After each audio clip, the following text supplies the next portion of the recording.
don't get too happy, don't get too comfortable, because when the inevitable thing happens, it's going to really, really hurt.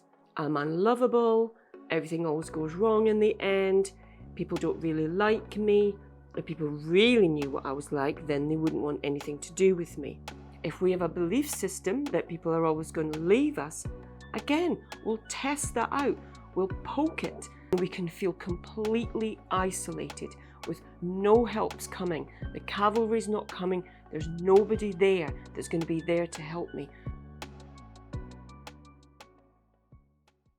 Hello everybody, I'm Catriona Morten, I'm a sensory-motor psychotherapist, and today I'm going to look at a question that I get asked an awful lot by people.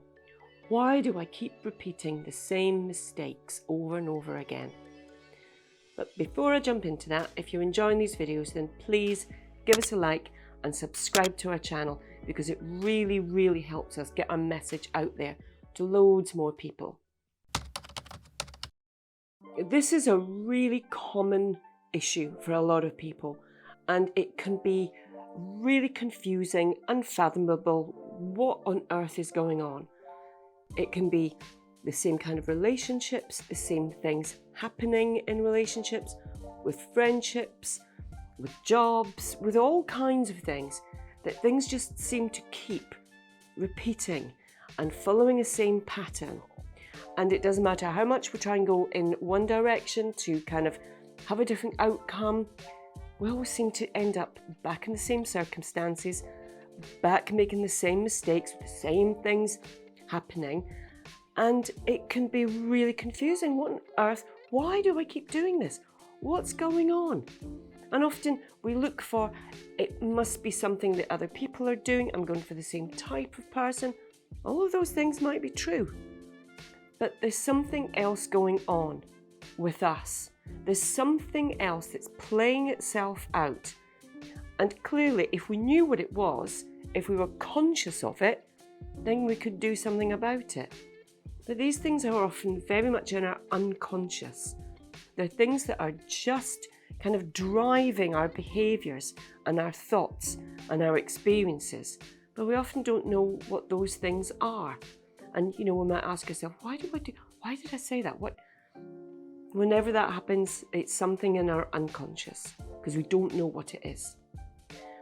There can be a couple of different reasons for this, a couple of different drivers that are kind of at play, steering the ship down a certain path. One of these is our old friend, belief systems. Now, we don't wake up every morning and go, oh, I wonder, what do I believe about myself? Often we don't ask ourselves those questions, or other people don't ask ourselves that question. And our belief systems will be based on the experiences that we've had. If those have been consistently negative, or there's been a pattern of things that have gone wrong, then we develop a belief system about it. If we've been told certain things over and over again, given a certain message, then we believe it, we feel it, we take that on as ours. It must be true, especially if it's been someone in authority or a carer that's told us, well, of course they're right, it must be true, it must be me, there must be something intrinsically wrong with me. And those belief systems can sound like all kinds of things, I'm unlovable, everything always goes wrong in the end, people don't really like me. If people really knew what I was like, then they wouldn't want anything to do with me. And if those things are lying in our unconscious, I've spoken about belief systems before, but they're incredibly important because we believe them and we will make them happen. We're not conscious of doing this, but if we believe that we're unlovable, and we get into a relationship with someone who clearly loves us, then it goes against our belief system. We can't really believe it. We'll be suspicious of it, or we'll be suspicious of the person that's saying it. What are their ulterior motives? And even if it's not that conscious, it just feels uneasy. It's not our normal, it's not our familiar. And so we might find ourselves poking at these things, testing them out, even when there's no grounds for doing this. If we have a belief system that people are always going to leave us, again, we'll test that out, we'll poke it, and because we have to make it happen, we might be really kind of sabotaging and really pushing those people into a place that actually they don't want to be in, they don't know what's playing out, but it keeps our belief systems intact and it will drive our behaviours. It can come up with all kinds of different reasons why these things are the way they are. This is true. But in actual fact, a lot of it can be coming from us and through our unconscious. The other thing that is a real driver in behaviour are our attachment wounds. If our attachment wounds mean that we've been left with deep wounds, and these wounds when we're little, they really go deep, they really hurt. If we've had a rupture in relationship, a loss or someone leaving or a bereavement or just circumstances changing and coming out of the blue, then what that can do for us is make us feel very suspicious and vulnerable when things are going along really, really well, because that part of us that's had that experience, it can set off an alarm bell and go, oh, don't get too happy, don't get too comfortable, because when the inevitable thing happens, it's going to really, really hurt. And so that alarm system can just start going off in a relationship. And again, it can look like pushing back against something that isn't there, questioning things, being suspicious of people, really doubting that they love them, and again, putting these things to the test, because we know that that rupture, if it comes, is going to really, really hurt. And we might find ways of actually creating that rupture ourselves. We like to be in control and we don't like the unknown.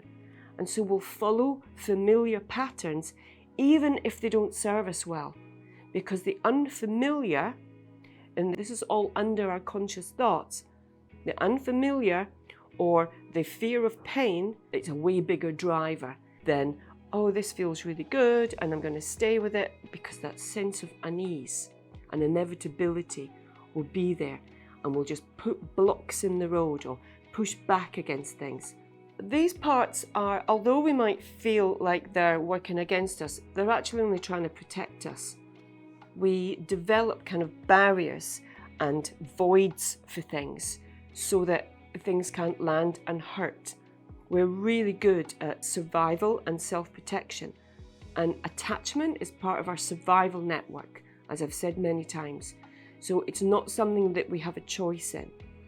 And if your behaviours are kind of acting out and you can't come up with anything that really is tangible in the moment, a really good reason for it, if it's all a bit of a mystery and it's just a sense of unease or something a bit kind of spontaneous or a little bit reactive, then chances are there's a driver that's behind that we're not aware of, that's trying to protect us, but actually just being part of this repeating process of things ending or pushing people away.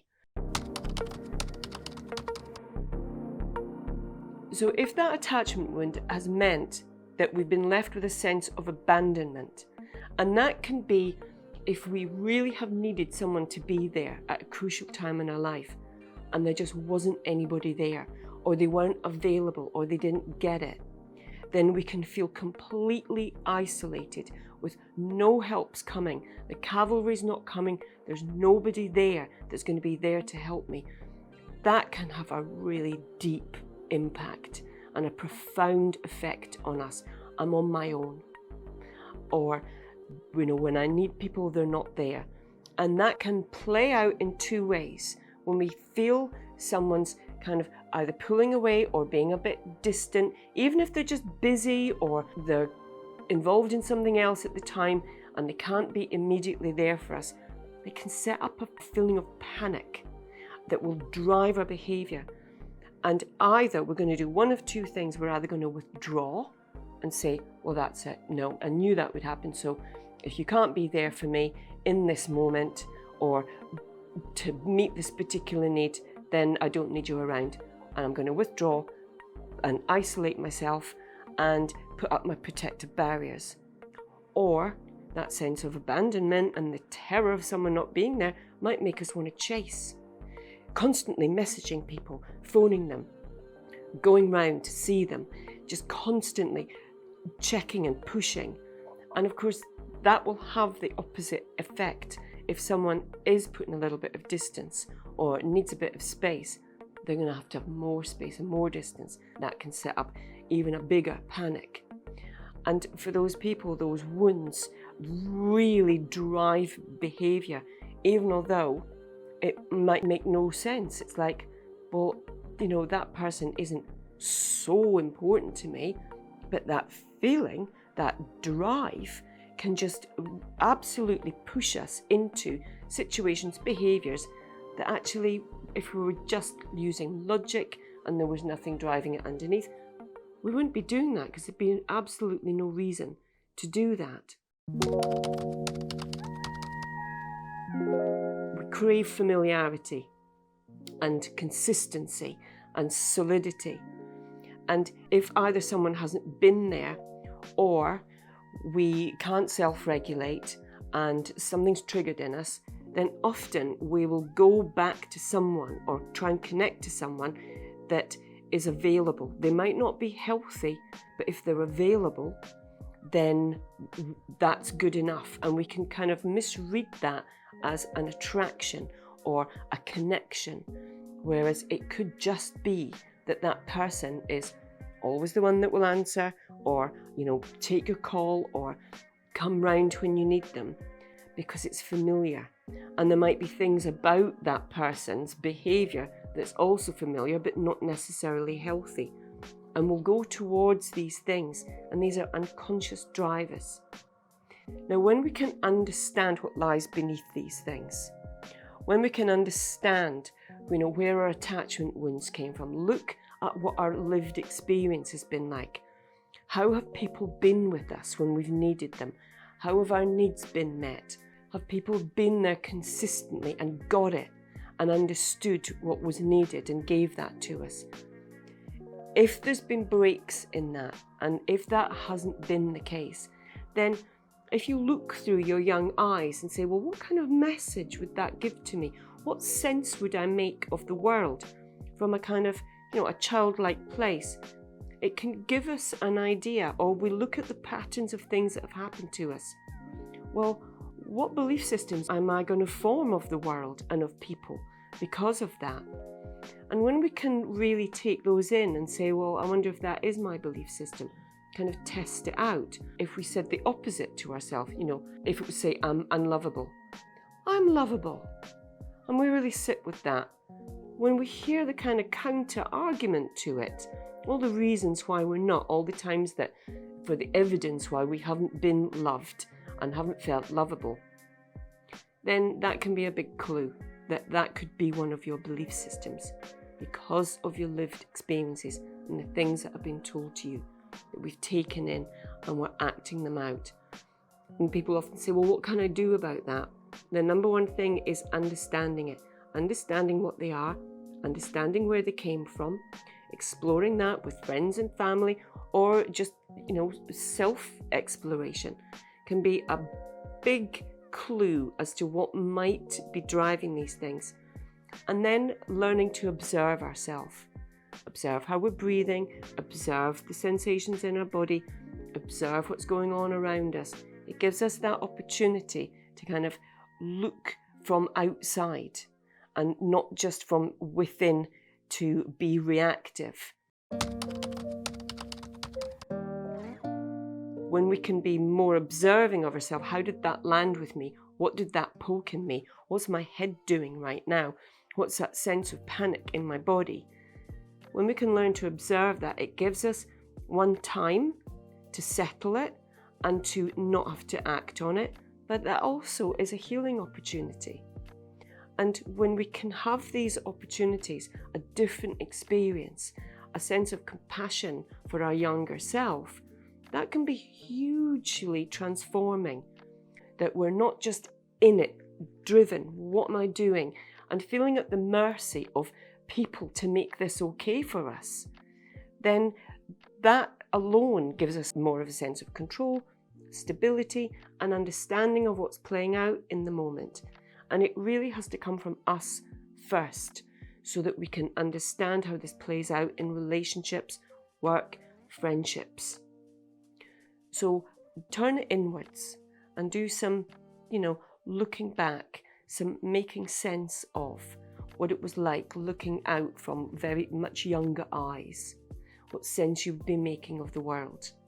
Then it can start to really put into perspective what's happening and taking the blame away of I'm just, developing and reinforcing those belief systems. It's me. No, there's something else that's playing out. But yes, if it can begin with us, then that gives us a much, much, much better opportunity of getting it right, seeing the pitfalls, doing things differently next time, so it benefits us. So I hope that's been helpful, useful, interesting. If so, give us a like, subscribe to our channel, and I look forward to seeing you again very soon. Bye!